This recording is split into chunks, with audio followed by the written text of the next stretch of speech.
Assalamualaikum warahmatullahi wabarakatuh. Salam sejahtera buat teman-teman, Bapak Ibu semua. Senang sekali bisa kembali bareng untuk berbagi ilmu. Hari ini topik kita tentang resep berjiwa sehat. Ini sebenarnya kelanjutan dari obrolan kita sebelumnya tentang manusia sehat. Manusia yang sehat itu pasti di dalamnya ada jiwa yang sehat. Nah, hari ini kita mau bicarakan apa sih yang mereka lewati sampai bisa sehat seperti itu. Resepnya apa? Nah, kita bicara tentang resep. Tergantung siapa yang buat resep ya. Resepnya kita bagi dua, resep versi barat dan resep versi timur. Hari ini kita lihat resep versi barat. Resipinya apa nih dari sana? Nah, saya refresh sedikit memori kita tentang obrolan sebelumnya.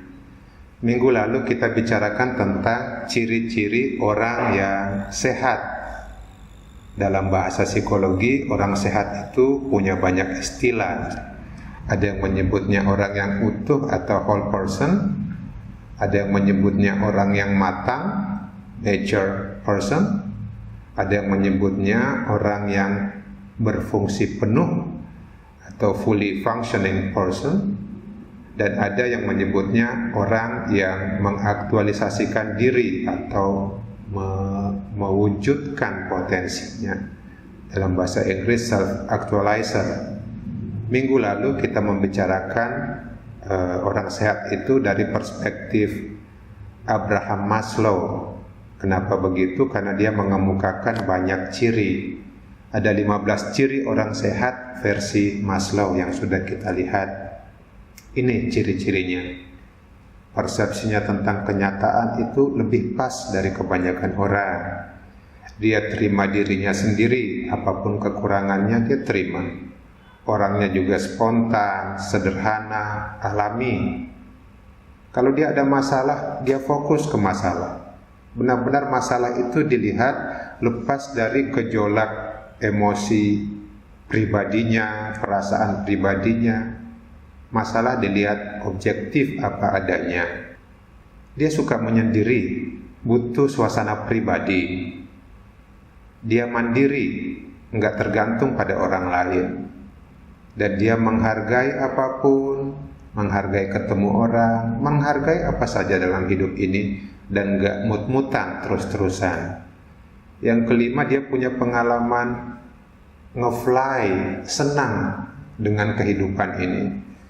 Yang 9, dia punya sensitivitas atau kepekaan sosial. 10, hubungan antar pribadinya nggak dangkal, dalam. Yang ke-11, mereka sangat demokratis, nggak pandang bulu, agamanya apa, pekerjaannya apa, usianya berapa, semuanya diterima. 12, melihat jelas apa itu baik dan buruk. Bukan karena diberitahu ini baik, ini buruk, tapi hatinya melihat ini baik, ini buruk. Yang ke-13, kalau mereka humor, tidak merendahkan orang lain. Humornya itu menertawakan diri sendiri dan menertawakan kebodohan manusia. Yang ke-14, itu orangnya kreatif. Dan yang ke-15, mereka hidup lepas dari kebiasaan-kebiasaan standar banyak orang. Mereka hidup di tengah banyak orang, tapi nggak bisa didikte oleh banyak orang. Itulah ciri-ciri yang umum dimiliki oleh orang-orang sehat. Dan hari ini kita mau lihat bagaimana perjalanannya. Kalau berbicara tentang perjalanan menjadi sehat, saya menyarankan kita berpindah dari Abraham Maslow ke Carl Gustav Jung. Karena dialah yang membicarakan habis-habisan ada apa toh dalam manusia itu. Dia sobek, dia masuk ke dalam, dia bedah sangat dalam. Nah, karena itu saya menganjurkan kalau mau bicara ada apa nih di dalam manusia yang namanya Hans ini, masuklah ke pemikirannya Carl Gustav Jung di barat. Kenapa harus Jung? Kenapa saya pilih Carl Gustav Jung? Pertama, dalam psikologi ada satu pandangan atau cara berpikir atau perspektif yang disebut psikologi kedalaman batin manusia atau depth psychology. Istilah ini muncul tahun 1914, dikemukakan oleh yang namanya Eugen Bleuler. Dia seorang psikiater dan dia juga sekaligus mentornya Carl Gustav Jung. Orang-orang ini benar-benar punya minat untuk mempelajari ada apa di dalam manusia ini. Kalau bisa kita menyelam di kedalaman jiwa ini sampai ke dasarnya. Karena niat mereka adalah menyelami jiwa ini sampai ke dasarnya, sedalam-dalamnya, maka psikologi mereka dikenal dengan nama psikologi kedalaman batin manusia atau dalam bahasa Inggris depth psychology. Orang siapapun itu yang belajar psikologi dalam ini harusnya paham ada apa di dalam jiwa ini sampai ke dalam sana. Mirip dengan dunia di bawah laut itu, ada apa di dalam sana. Nah, yang mau menyelam ke dalam sana itu bisa disebut sebagai orang-orang yang masuk dalam kelompok psikologi kedalaman atau depth psychology. Tokoh penting depth psychology itu adalah Carl Gustav Jung. Dialah yang terpopuler, terkenal, dan di banyak kalangan psikolog, dialah pakar terhebatnya. Ya. Itu alasan kenapa saya memilih Carl Gustav Jung. Yang kedua, alasan saya pernah ketemu seorang guru spiritual yang bijak betul. Dia orang Timur, hidup di Indonesia ini, dan menurut saya memancarkan betul semua yang dibicarakan oleh Maslow tadi. Dia bilang, dalam ilmumu psikologi itu ada yang namanya Carl Gustav Jung. Dia itu bagi saya orang yang sudah tercerahkan. Orang yang tercerahkan di Timur, orang bijak di Timur, kalau sudah membaca karya-karyanya Carl Gustav Jung pasti bilang dia itu sebenarnya sudah paham jiwa manusia itu sampai ke dalam terdasarnya, dasar terdalamnya dia paham. Itu kata orang-orang Timur yang saya temui. Tapi kan itu perspektif orang Timur. Bagaimana dengan orang Barat sendiri? Ada satu orang Barat dari Inggris namanya Alan Watts. Dia termasuk tokoh penting yang mempelajari ajaran-ajaran Timur. Dia paham filsafat, paham ajaran Timur. Di tahun 1958 dia punya kesempatan ketemu Carl Gustav Jung. Dan dia bilang begini, langsung ke bahasa Indonesianya aja ya. Dia itu orang yang paham dirinya sendiri seutuhnya. Dia sudah melihat dirinya sendiri dan menerima dirinya sendiri. Dia orang yang utuh. Di dalam Carl Gustav Jung itu tidak ada konflik lagi. Dia sudah damai, intinya begitu ya. Itu kesan yang didapatkan oleh Alan Watts. Orang ini sangat terkenal karena dia di barat sana dianggap paham betul dengan ajaran Timur. Nah, orang psikologi kedalaman itu tertarik betul dengan ada apa di dalam manusia. Banyak kalangan psikolog sekarang ini sudah mengabaikan ilmu ini. Kalau saya ketemu ilmu yang mereka pelajari itu kok sudah nggak bersinggungan dengan ini. Dalam hati saya bertanya, gimana mau paham manusia? Apakah bisa paham manusia tanpa psikologi dalam? Saya pribadi, ini pandangan pribadi ya, saya ragu pada pemahaman kita tentang jiwa manusia kalau nggak pernah bersentuhan dengan psikologi dalam. Kalau toh paham ya paham di atas permukaan laut saja, di kedalaman itu nggak paham. Nah, saya ambil contoh ibarat dengan meminjam temuan-temuan terkini dari teman-teman kita dalam disiplin yang namanya geofisika. Geofisika itu disiplin yang mempelajari tentang bumi dengan prinsip-prinsip ilmu fisika. Tadinya nggak ada yang tahu ada apa di bawah laut itu, tapi berkat kajian-kajian yang semakin serius di bidang geofisika tadi, mereka bisa tahu kok ada apa di bawah permukaan laut terdalam itu, dasar laut ya, atau mereka sebut sea floor itu, mereka tahu. Bahkan dalam peta ini, saya pinjam peta ini dari David Sandwell. Dia menemukan gambar ini dari hasil risetnya dengan melihat energi yang dihasilkan oleh bumi itu bisa membantu kita tahu ada apa di dalam sana, bentuknya seperti apa, di mana saja titik-titik gempa di seluruh dunia ini ketahuan dari energi yang dipancarkan bumi di bawah sana.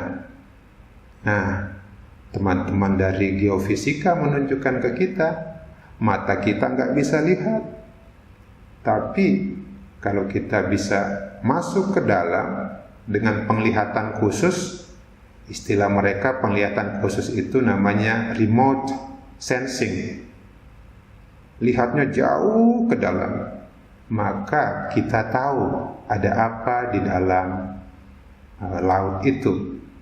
Nah, seperti itu juga cara kerja kita dalam depth psychology atau psikologi kedalaman ini persis sama ya.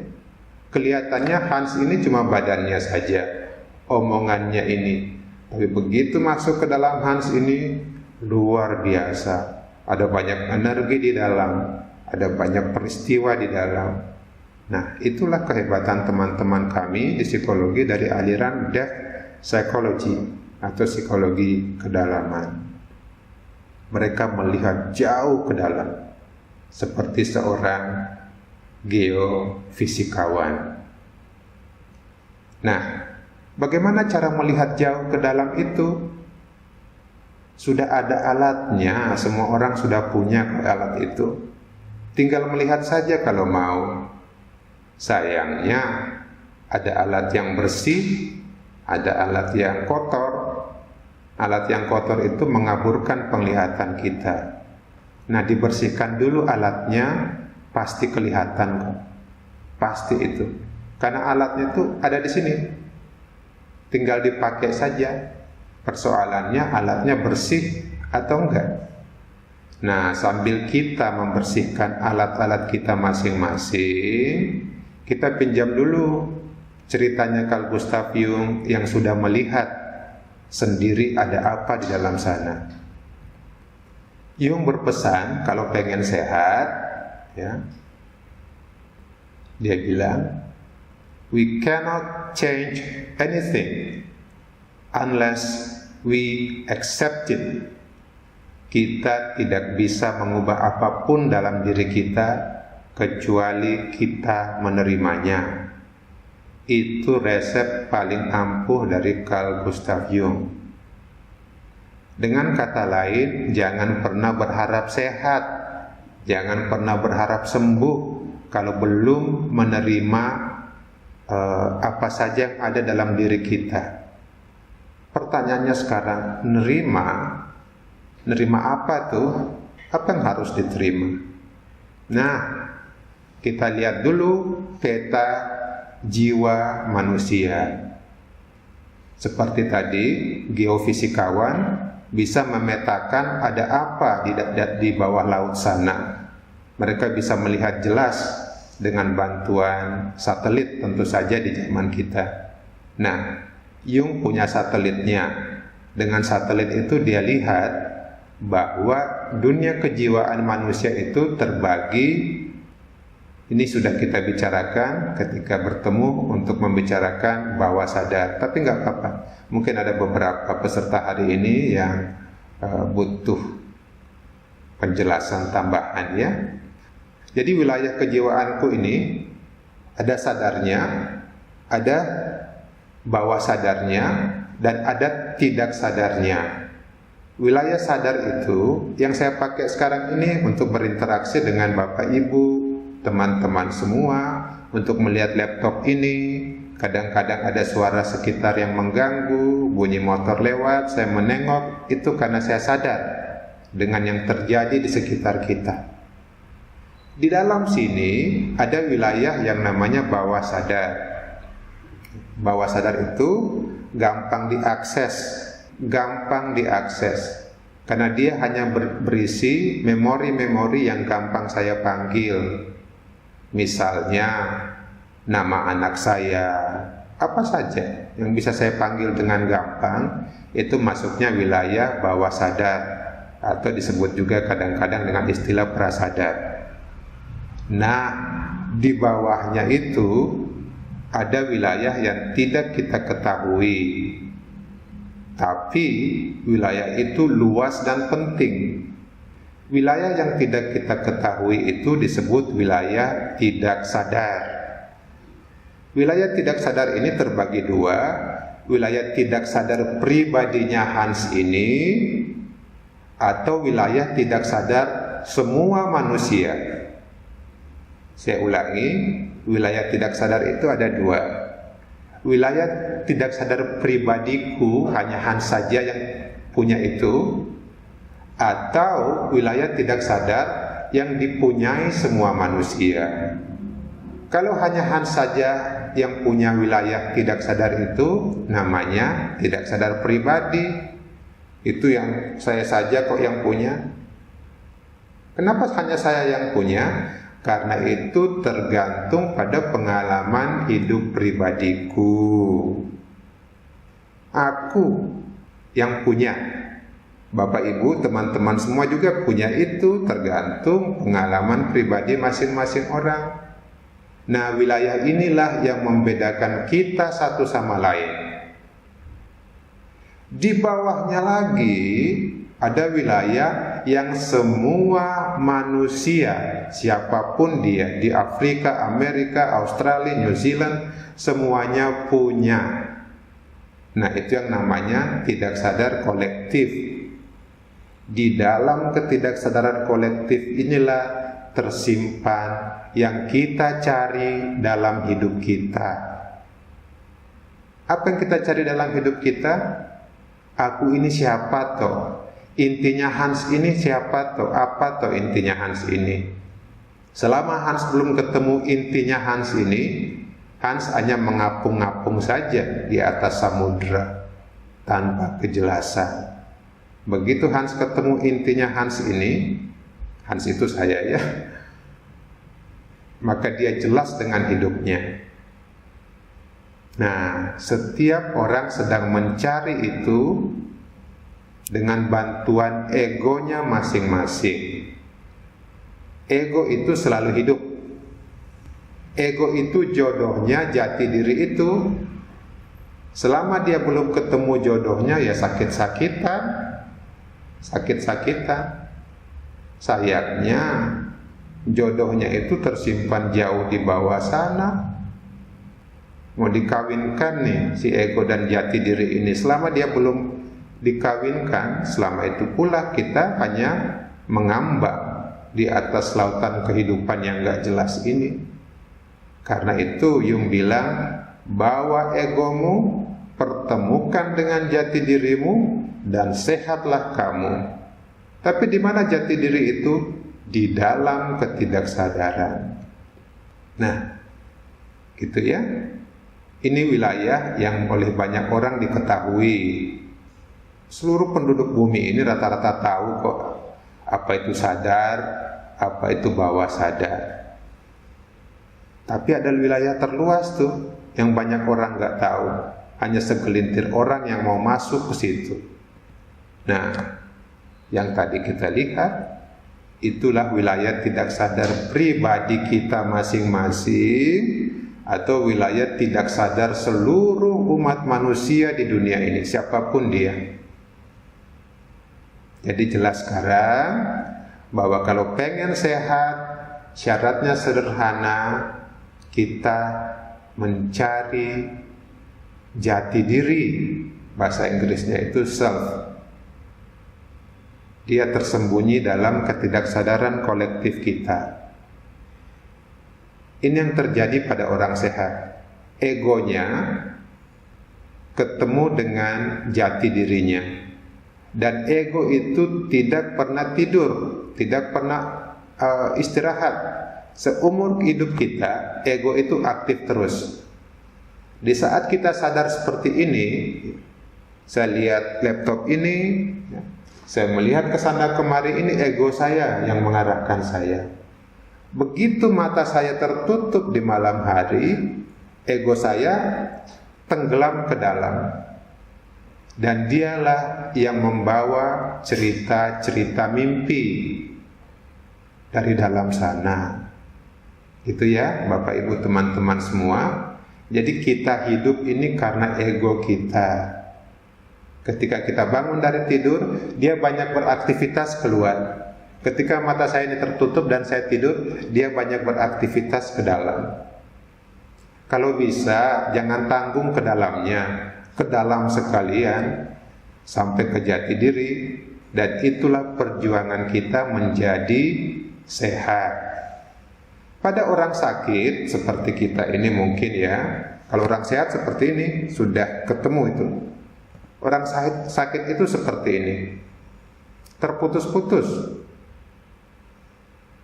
Kadang ada sedikit vibrasi dari jati diri itu terasa menyegarkan, habis itu lemas lagi, semangat lagi, lemas lagi, senang lagi, susah lagi.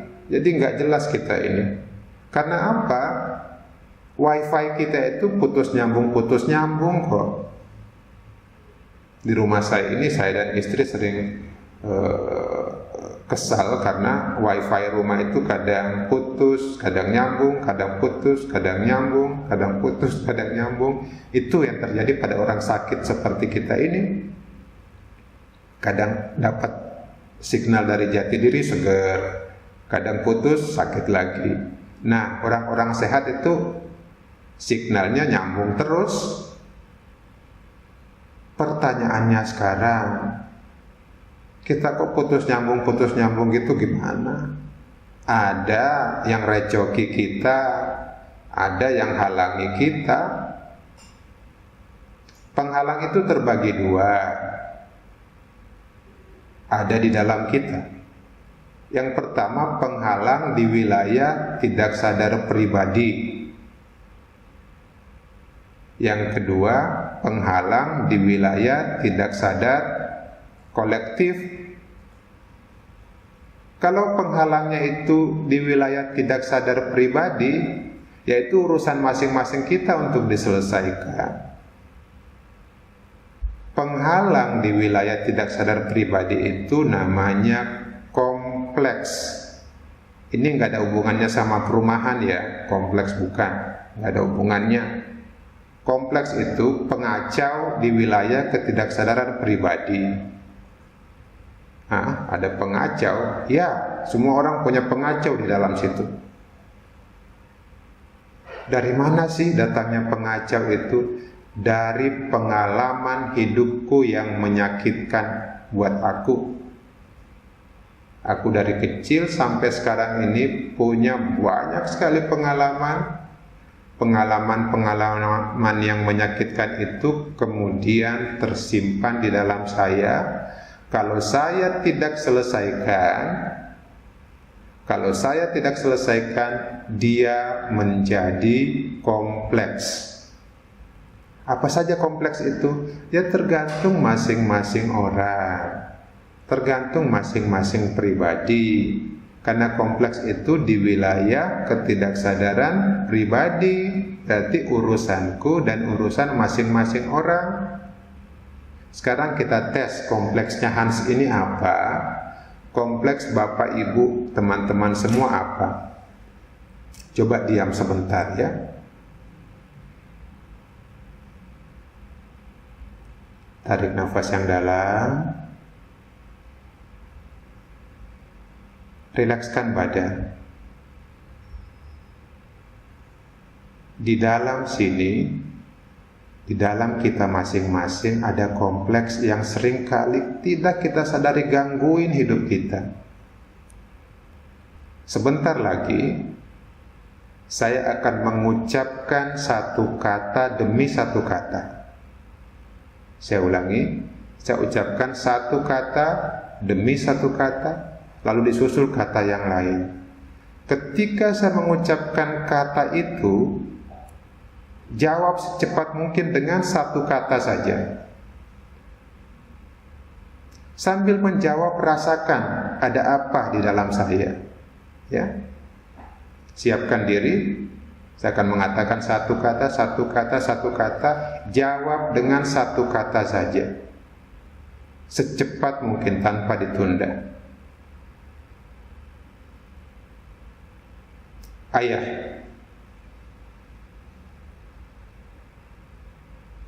Ibu. Pisau. Sahabat. Pengkhianat. Sakit.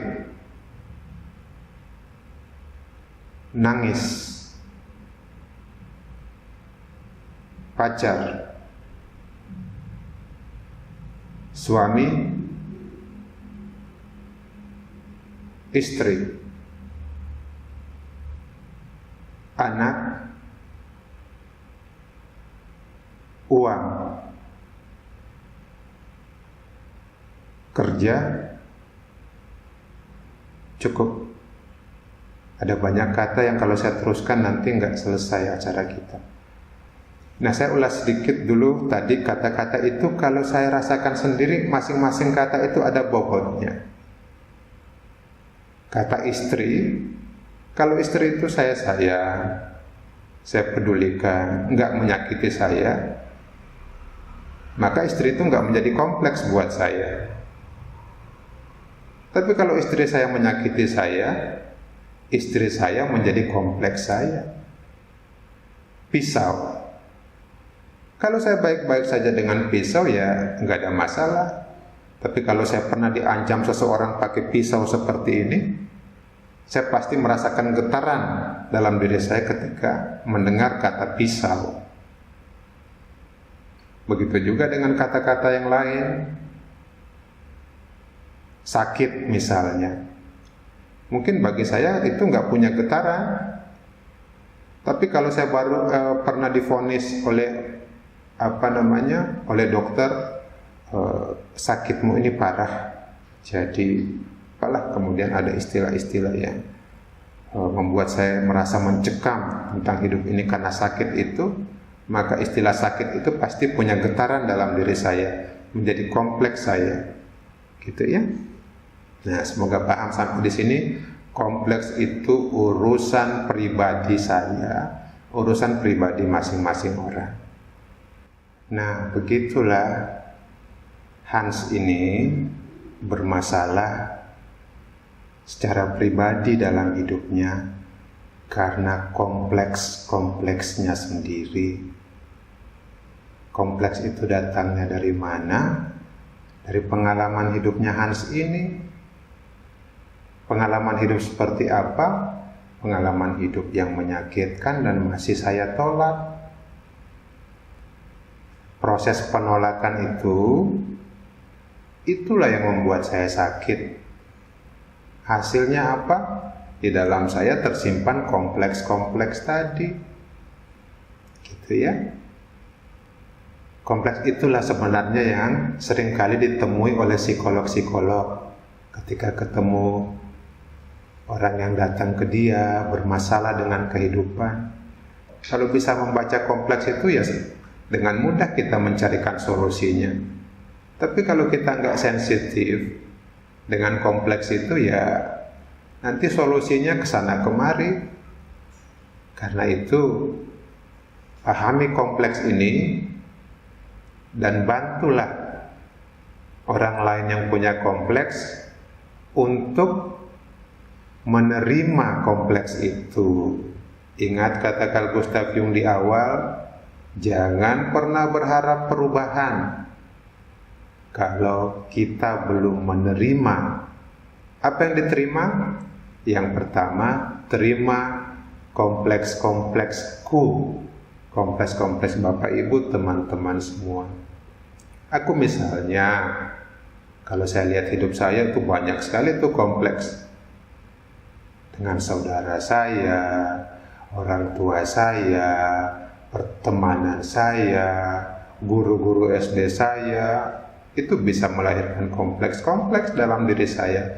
Dan selama getarannya itu masih kuat, berarti saya masih menolak peristiwa-peristiwa masa laluku. Dengan penolakan itu ya saya sampai kapanpun sakit-sakitan terus secara mental. Sampai kapanpun. Sehingga Jung bilang, jangan berharap perubahan kalau kamu masih menolak itu. Obatnya apa? Terima. Itu bagian dari hidup kita. Terima. Penolakan itu hanya menyebabkan sakit kok. Semua orang sakit yang pernah saya temui dalam ruang-ruang konseling saya, itu kalau bisa saya rangkum ya, kalau bisa saya rangkum, itu orang-orang yang menolak peristiwa hidupnya dan tidak menerima. Akibatnya apa? Dia disiksa oleh kompleks-kompleksnya sendiri. Nah, bagaimana kalau saya sudah lebih ringan menghadapi kompleks saya? Ya itu bagus. Masuk lebih dalam lagi, ketemu dengan yang namanya arketipe. Apa itu arketipe? Dia ada pada semua manusia. Kalau kompleks tadi kan hanya ada pada saya, hanya ada pada Bapak Ibu masing-masing, teman-teman masing-masing. Tapi arketipe ini ada pada manusia manapun, siapapun dia. Mau di barat, mau di timur, mau kulitnya berwarna apapun, agamanya apapun, jenis kelaminnya apapun, semuanya punya arketipe ini.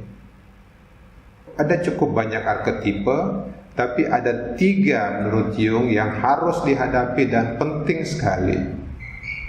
Kalau ini nggak selesai, kita sakit. Saya ulangi, ada banyak arketipe, tapi ada 3 arketipe yang penting. Kalau kita mau sehat, hadapi arketipe itu. Terima arketipe itu. Apa itu arketipe? Kompleks tadi sudah jelas ya. Sekarang kita bicarakan lebih khusus arketipe. Ada 3 arketipe penting yang perlu diterima. Namanya, ini istilah asing ya, karena kita bicara psikologi barat. Yang pertama, persona. Ini dari bahasa Yunani, bahasa Latin juga saya pikir ya. Artinya topeng. Semua orang punya persona itu, mau dimanapun dia hidup, dia punya topeng. Yang kedua, shadow. Shadow itu sisi hitam, sisi jahat. Disebut shadow karena shadow itu kan hitam, nggak jelas, nakutin. Yang ketiga, anima dan animus. Anima itu jiwa perempuan, animus itu jiwa laki-laki. Semua orang punya itu. Jadi ada 3 arketipe Pertama topeng atau persona, kedua sisi jahat atau sisi kelam, shadow, yang ketiga jiwa laki-laki, animus, dan jiwa perempuan, anima. Diingat dulu aja, cuma 3 kok. Ingatan manusia pasti mampu untuk mengingat ini. Ada 3 arketipe penting. Pertama persona, topeng. Kedua shadow atau sisi jahatnya Hans. Ini ada nih sisi jahatnya Hans, sisi kelamnya Hans, sisi nakutinnya Hans. Dan yang ketiga, Hans ini meskipun laki-laki, dia punya jiwa perempuan dan dia punya jiwa laki-laki. Semoga sudah ingat semua. Sekarang kita lihat yang pertama, persona, topeng. Karena ini dimiliki oleh semua manusia, kita bisa mengatakan semua manusia punya persona.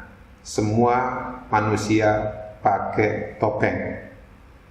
Jadi nggak usah bermimpi ketemu manusia yang orisinal tanpa topeng sama sekali. Begitu kita selesai mandi, mau keluar rumah, disitulah kita pakai topeng kita. Carl Gustav Jung bilang, persona itu hanyalah topeng yang menutupi dunia batin kita. Persona itu sebenarnya tidak nyata kok, buatan saja. Persona itu kompromi antara aku dengan masyarakat, orang-orang di sekitarku. Itu hasil kompromi saja. Saya tuh kalau hadir di pesta pernikahan itu melihat manusia-manusia bertopeng semua kok. Sebelum berangkat ke pesta kan kita pakai topeng dulu. Dandan, pilih baju yang ini, yang itu. Ini nanti apa kata orang kalau kayak gini? Aduh sepatu ini kok kayaknya nggak pas deh. Kenapa kita ngomong seperti itu?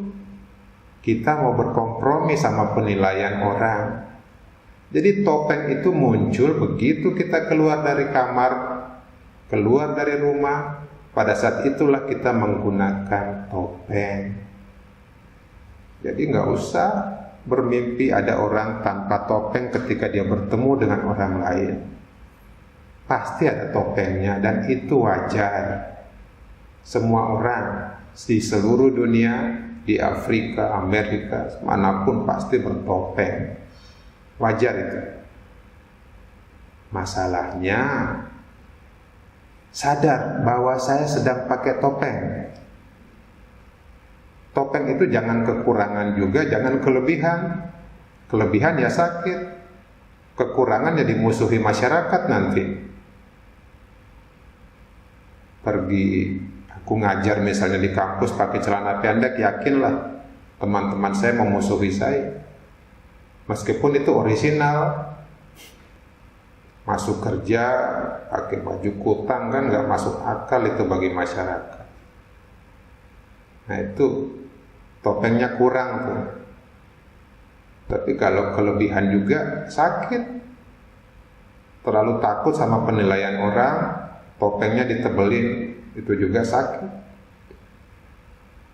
Itu ya. Nah karena itu ketika saya pakai topeng, mau ke pesta nggak apa-apa pakai saja, tapi saya sadar saya sedang bertopeng nih. Ketika saya ngajar di depan mahasiswa saya sadar saya sedang bertopeng. Kapan saya kurangi kadar topengnya, kapan saya pasang lagi. Yang penting sadar itu obat semua kok, ya. Nah, orang yang sehat itu bukan tanpa topeng, tapi orang yang pakai topeng sekaligus sadar dengan topeng yang dia pakai. Banyak sekali orang nggak sadar dengan topengnya. Itu yang buat dia semakin sakit dan nggak mungkin sembuh. Yang kedua shadow. Shadow itu bayang kelam, hitam, seram dari aku sendiri. Semua orang punya sisi beringas, sisi menakutkan. Saya pernah ketemu klien kalem. Sopan santunnya bagus banget ketika datang. Ketika ngobrol, emosinya keluar. Dia bilang saya pengen bunuh dia. Ingin saya cabik-cabik dia. Nggak usah kaget. Selama dia manusia, dia pasti punya sisi beringas, punya sisi jahat. Nah, itulah yang oleh Jung disebut shadow. Masalahnya sekarang, apakah shadow itu diekspresikan secara beringas juga? Itulah yang terjadi pada saudara kita dulu yang namanya Adolf Hitler. Adolf Hitler itu benar-benar mengekspresikan sisi shadow-nya itu. Bagaimana dengan orang yang menyembunyikan sisi shadow-nya? Juga sakit. Dia mungkin kelihatan kalem, tapi dia di dalam hati itu menahan energi shadow itu. Kita ke ucapannya Carl Gustav Jung dulu ya. Jung bilang, manusia itu tidak sebaik yang kita bayangkan kok, juga tidak sebaik yang kita harapkan. Semua manusia membawa shadow dalam dirinya, punya sisi beringas, punya sisi jahat. Semakin dia sembunyikan shadow itu, semakin berbahaya orang itu. Nah, saya ulangi, saya punya shadow di sini, saya sembunyikan, maka shadow itu akan semakin bertenaga, bisa semakin mengerikan. Sampai suatu saat ketika dia keluar, kita terkaget-kaget sendiri. Sering kali tuh kalau kita baca berita kriminal, terus jurnalis datang ke pelaku kejahatan itu, warga sekitar bilang, enggak kok selama ini dia bersahabat dengan warga sekitar, kami tuh enggak nyangka loh kok dia seperti itu ya. Nah, itu orang yang menyembunyikan shadow-nya, menyembunyikan sisi jahatnya. Lalu mau diapakan shadow ini? Ya disadari, diterima, Hans ini punya sisi jahat. Saya pernah duduk bareng teman-teman, lalu saya diam-diam punya kebencian pada seseorang, rasa marah saya pada seseorang itu. Lalu dalam kumpul-kumpul ini ada salah satu teman yang juga punya rasa marah pada seseorang itu. Dia kelihatan mengekspresikan rasa marahnya. Dan ketika dia cerita itu, saya merasakan energi besar dari dalam saya ngalir, ingin ikut memaki-maki orang itu. Tapi saya menyadari energi itu, saya shut. Nah, saya tahu shadow saya mau kerja. Jadi shadow itu energi yang cukup disadari saja. Akuilah bahwa kita manusia ini bukan orang sempurna, punya sisi jahat, punya sisi ingin menyakiti orang lain, punya sisi beringas. Yang penting disadari.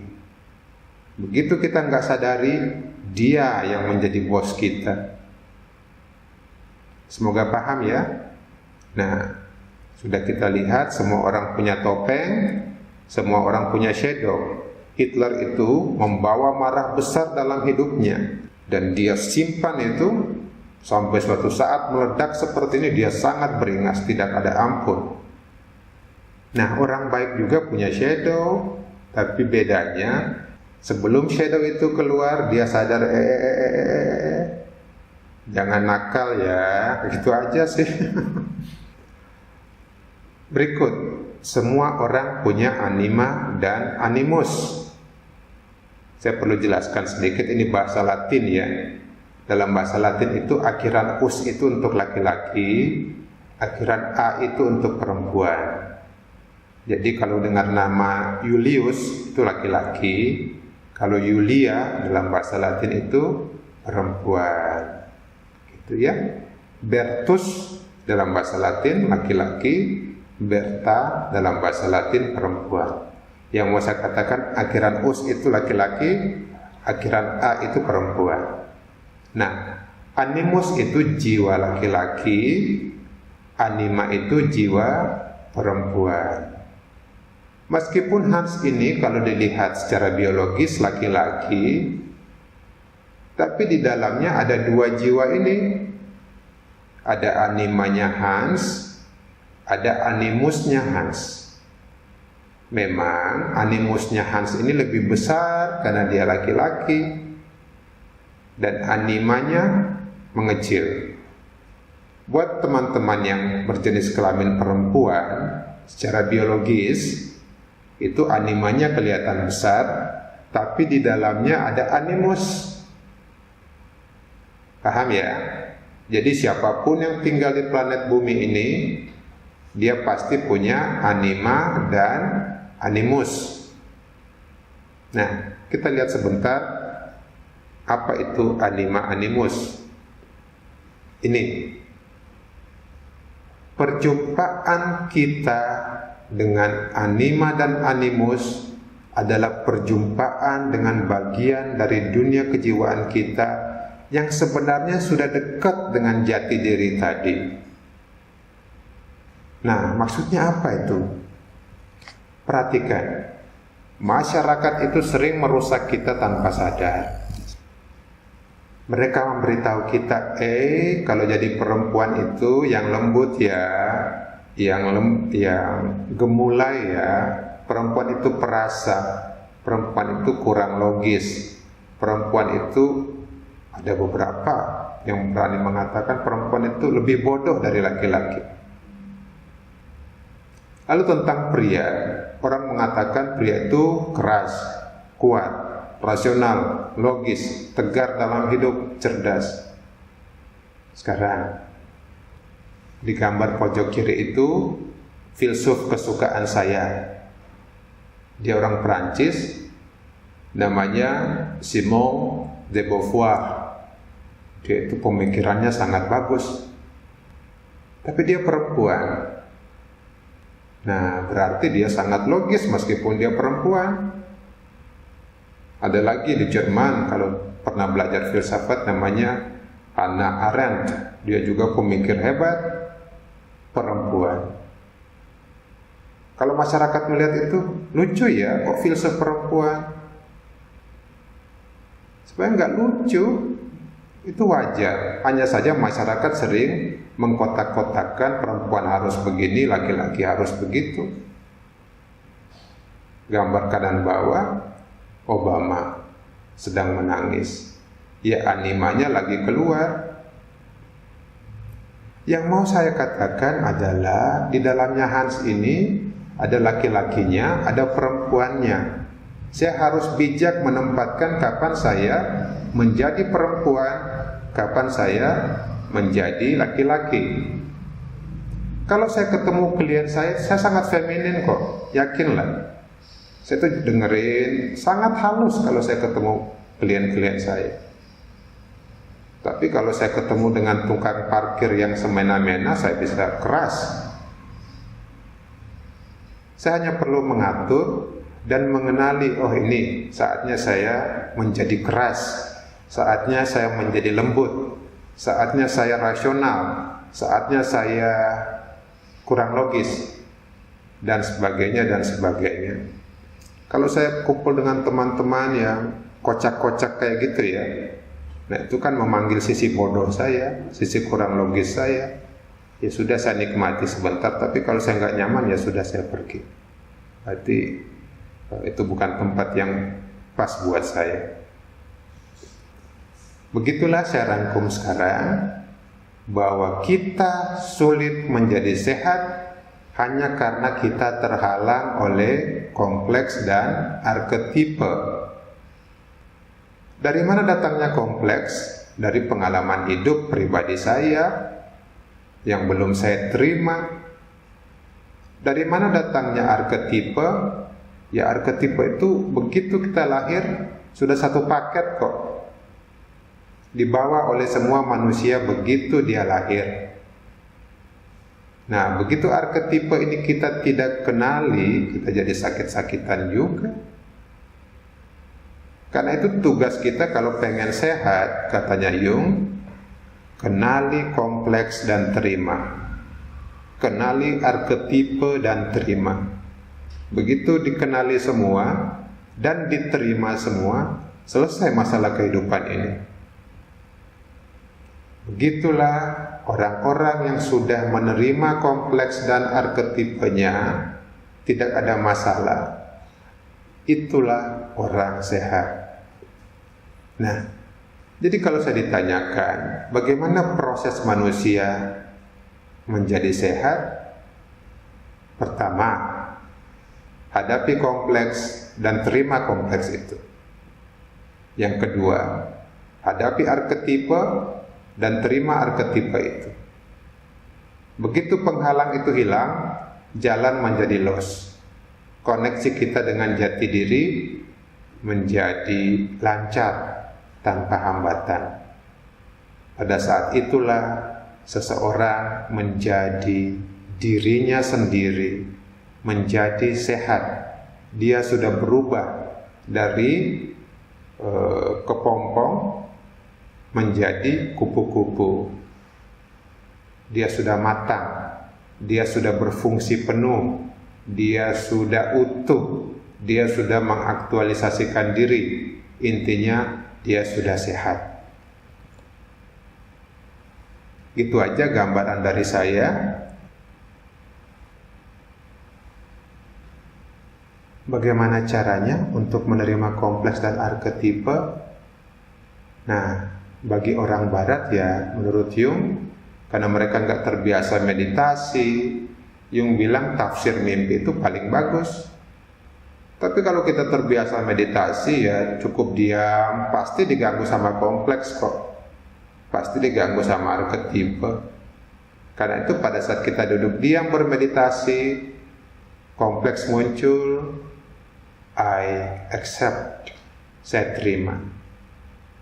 Kompleks lain lagi muncul, I accept. Kompleks lain lagi muncul, I accept. Arketipe ini keluar, lagi pengen nyakitin seseorang, I accept. Aku pengen nangis karena teringat sesuatu, I accept. Itu yang terjadi dalam meditasi. Tapi karena di barat tidak ada kebiasaan itu, maka jalur yang ditawarkan Jung adalah tafsir mimpi. Kenapa begitu? Tidur itu kan diam. Meditasi itu juga kan tidur semestinya. Tidur itu kan diam, meditasi. Bawah sadarnya naik ke atas, sayangnya tidak disadari. Tapi kalau kita meditasi, bawah sadar atau kompleks naik ke atas, kita sadar, itu bedanya. Itu ya. Nah, karena itu mimpi itu penting sekali bagi Carl Gustav Jung. Karena orang barat nggak punya kebiasaan meditasi, baru belakangan ini saja meditasi itu dikenal di barat, dan yang dipropagandakan terus mindfulness. Orang timur kok belajar mindfulness, aneh. Leluhurnya udah jago-jago meditasi kok belajarnya kayak gitu-gitu. Ini ada pertanyaan dari Agung. Permisi Pak Hans mau bertanya mengenai anima, animus. Apakah ini bisa dikorelasikan dengan fenomena yang terjadi transgender atau bahkan transseksual, Pak? Terima kasih. Bisa. Bahkan bisa dikaitkan sama tomboy dan sejenisnya, ya.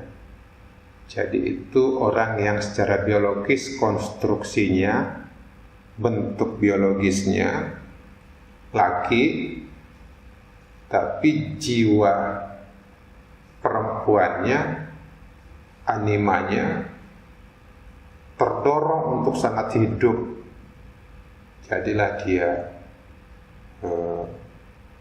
gay. Kalau dia perempuan, konstruknya, badannya, animusnya kemudian terdorong begitu hidupnya, melebihi animanya, ya jadilah dia tomboy. Nah, disetel aja deh, kecilin dikit, itu kan kayak volume, kamu bisa kecilin, ya ini hidup lagi, ya baik-baik saja. Tapi beberapa orang itu merasa, ya, yang laki-laki bilang, aku ini nggak terima kok animusku gede. Aku ini seharusnya yang besar itu anima. Aku ini yang besar harusnya anima, tapi kok badanku laki-laki ya. Maka mereka akan melakukan cara-cara ekstrim untuk menjadi sesuai dengan animanya. Entah itu operasi jenis kelamin apapun deh. Begitu juga dengan laki-laki badannya, lalu bilang, kok dikasih badan laki-laki ya? Seharusnya perempuan. Dia berjuang habis-habisan karena dia bilang, aku ini seharusnya perempuan, kok dikasih badan laki-laki. Saya pernah menangani satu klien transgender bahasa Inggrisnya. Dia bilang, tolong saya Pak, saya ini kok masuknya di badan yang salah ya. Maksudnya, aku ini, dia laki-laki secara biologis ya. Kalau dokter ditanya, itu laki-laki. Tapi ke saya dia bilang, aku ini salah masuk Pak, seharusnya masuknya di badan perempuan, tapi kok masuknya di badan laki-laki. Nah, dia merasa nyasar gitu ya. Harusnya dia animanya gede, seharusnya di badan perempuan toh, bukan di badan laki-laki. Dampaknya apa? Kalau animanya gede sementara badannya laki-laki ya, itu jelas konflik besar di dalam. Dan itu sakit itu, nggak mungkin ketemu jati diri itu kalau nggak diselesaikan. Karena hantamannya besar itu. Itu bukan hantaman kompleks, itu hantaman arketipe. Dari Iqbal, Pak Hans mau bertanya, apakah tandanya bahwa kita terhubung dengan self kita? Bagaimana keterhubungan itu dapat dilakukan? Ya, saya sudah selesai dengan kompleks saya. Saya sakit hati dengan omongan mama papa saya, lalu memori tentang omongan itu keluar, saya tertawa, selesai itu masalahnya. Berarti saya sudah nggak punya kompleks lagi dengan mama papa saya terkait rasa sakit itu. Tapi kalau omongan itu keluar di memoriku, terus saya nafasnya jadi pendek, marahnya keluar lagi, ya kompleksnya belum selesai. Gimana mau ketemu jati diri? Nah, arketipe juga seperti itu. Tahu kapan menangis, tahu kapan lembut, tahu kapan keras. Kalau keras melulu mah itu sakit, lembut melulu mah sakit juga. Nah, ini perlu dia mengerti. Kalau nggak mengerti konflik-konflik seperti ini, jadi bingung lihat manusia. Nah, begitu kompleks selesai, arketipe diterima, ya jalannya kan los ke bawah tuh, los ke bawah. Nah, begitu los ke bawah, signalnya itu terpancar, nyambung terus. Dan ketahuilah bahwa yang disebut jati diri itulah yang disebut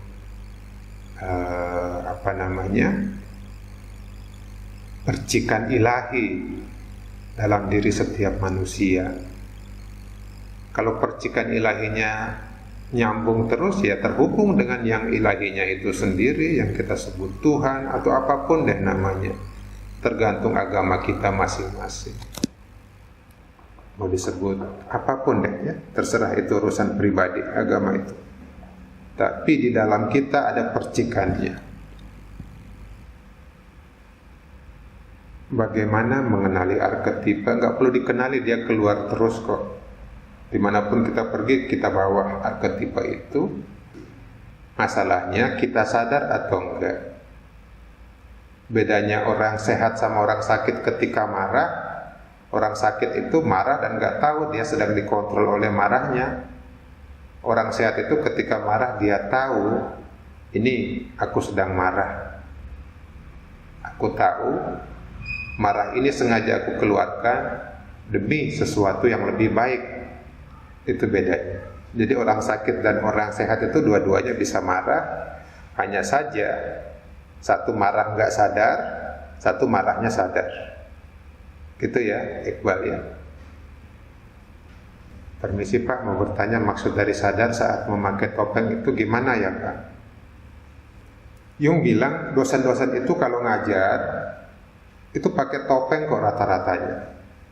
Mereka bergaya sedemikian rupa supaya terkesan cerdas, berkaya sedemikian rupa supaya terlihat oleh mahasiswa itu paham materi dan lain sebagainya. Kadang juga kita hadiri rapat, kita pakai topeng kan, pura-pura ngangguk. Padahal setelah di cross check paham apa enggak. Berarti ngangguknya itu enggak orisinal, itu topeng. Nah begitu kita sadar itu, ya kita tahu kapan pakai topeng, kapan enggak. Misalnya aku lagi serius nih ngerjain sesuatu, terus ditelepon oleh seseorang dan itu sangat penting. Maaf mengganggu enggak? Oh enggak apa-apa. Aku pakai topeng. Sebenarnya mengganggu, tapi karena aku lihat ini lebih penting, enggak apa-apa, aku pakai topeng demi membantu dia yang lagi kesusahan. Topeng itu dimiliki semua orang. Yang membedakan orang sehat sama enggak, satu makainya sadar, satu makainya enggak sadar. Aku ini lagi pakai topeng juga nih depan kalian. Ini baju batiknya dari harus mandi. Kalau nggak mandi nanti kamu pada komentar miring tuh semua. Contoh, ini aku perjelas lagi aja ya. Waktu awal ngajar, itu banyak sekali topengnya.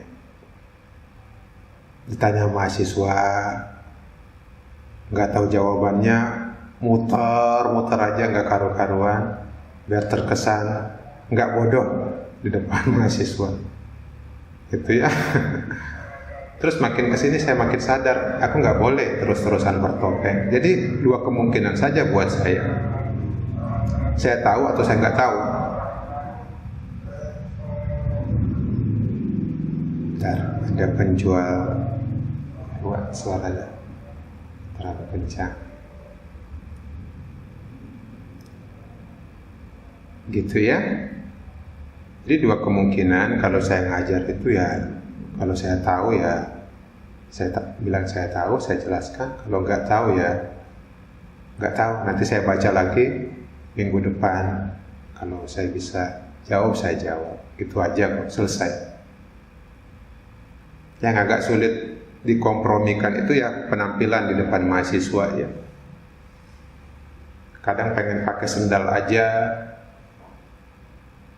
Aku itu kan kalau di ruang kerja di kampus pakai sendal.